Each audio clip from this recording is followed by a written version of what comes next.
Chapitre 42. Marie de Nazareth s'explique avec Joseph.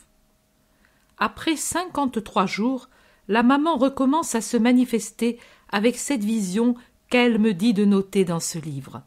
La joie renaît en moi parce que voir Marie, c'est posséder la joie. Je vois donc le petit jardin de Nazareth. Marie file à l'ombre d'un pommier, à la frondaison touffue et surchargée de fruits qui commencent à rougir. On dirait des joues d'enfant arrondies et rosées. Mais Marie n'a pas ces belles couleurs. Le teint que ses joues avaient à Hébron a disparu.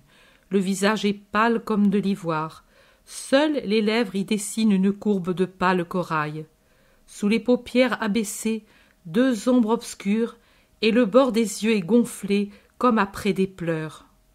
Je ne vois pas les yeux, parce qu'elle a la tête plutôt inclinée, attentive à son travail, et plus encore à des pensées attristantes, car je l'entends soupirer comme quelqu'un qui souffre douloureusement dans son cœur. Elle est toute habillée de blanc, de vêtements de lin blanc, parce qu'il fait très chaud, bien que la fraîcheur encore intacte des fleurs me dise que c'est le matin.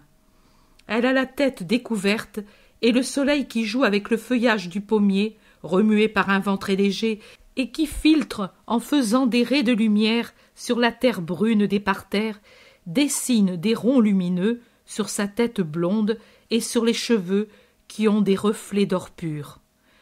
De la maison ne vient aucun bruit, ni non plus du voisinage. On entend le murmure d'un filet d'eau qui coule dans une vasque au fond du jardin. Marie sursaute en entendant un coup frapper résolument à la porte extérieure de la maison. Elle pose sa quenouille et son fuseau et se lève pour aller ouvrir. Bien que son habit soit souple et ample, elle n'arrive pas à cacher complètement la rondeur du bassin. Elle se trouve en face de Joseph. Elle pâlit jusqu'aux lèvres. En ce moment, son visage semble une hostie, tant il est exsangue. Marie regarde d'un œil qui interroge avec tristesse. Le regard de Joseph paraît suppliant. Il garde le silence en se regardant, puis Marie ouvre la bouche. « À cette heure, Joseph, as-tu besoin de quelque chose? Que veux-tu me dire? Viens. » Joseph entre et ferme la porte. Il ne parle pas encore. « Parle, Joseph, qu'est-ce que tu veux? »« Ton pardon. » Joseph s'incline comme s'il voulait s'agenouiller. Mais Marie, toujours si réservée pour le toucher, le prend résolument par les épaules et l'en empêche. La couleur va et vient sur le visage de Marie, tantôt rouge, tantôt pâle, comme il était avant. « Mon pardon? Je n'ai rien à te pardonner, Joseph. Je n'ai qu'à te remercier encore de tout ce que tu as fait ici en mon absence et pour l'amour que tu me portes. » Joseph la regarde et je vois deux grosses larmes qui se forment dans la cavité de son œil profond. Elles restent comme sur le bord d'un vase et puis roulent sur les joues et sur la barbe. « Pardon, Marie, j'ai manqué de confiance. Maintenant je sais. Je suis indigne d'avoir un tel trésor. J'ai manqué de charité. Je t'ai accusé en mon cœur. Je t'ai accusé sans justice, puisque je ne t'avais pas demandé de me dire la vérité. J'ai failli envers la loi de Dieu en ne t'aimant pas comme je me serais aimée. » « Oh non, tu n'as pas manqué. » »« Oui, Marie, si j'avais été accusée d'un pareil crime, je me serais défendue. Toi, je ne t'ai pas permis de te défendre, puisque j'allais prendre une décision sans t'interroger. Je t'ai manqué en t'offensant par un soupçon. Rien qu'un soupçon, c'est une offense, Marie. Qui soupçonne méconnaît. Je ne t'ai pas connue comme je le devais.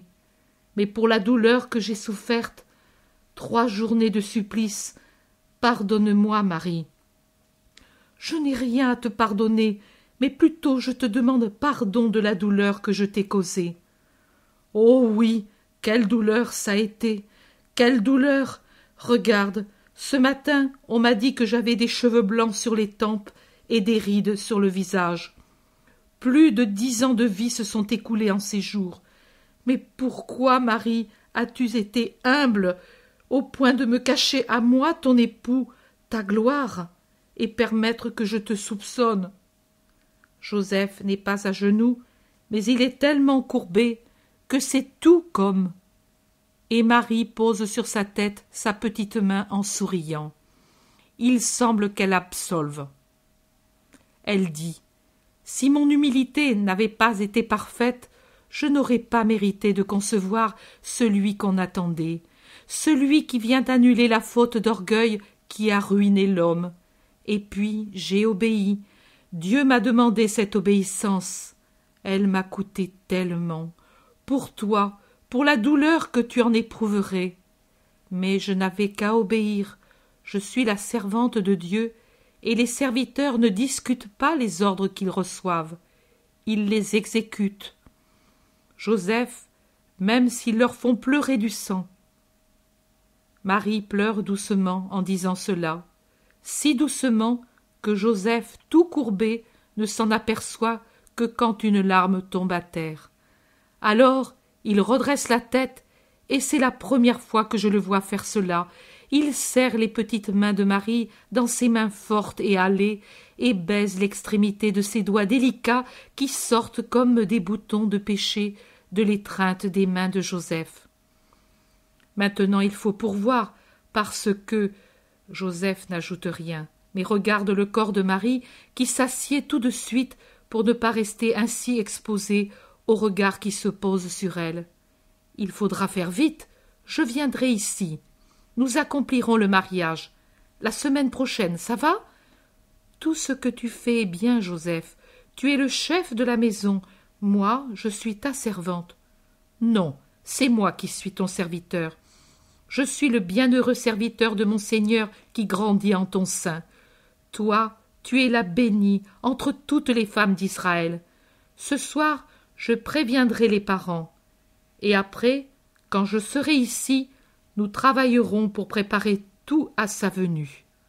Oh, comment pourrais-je recevoir dans ma maison mon Dieu, dans mes bras Dieu?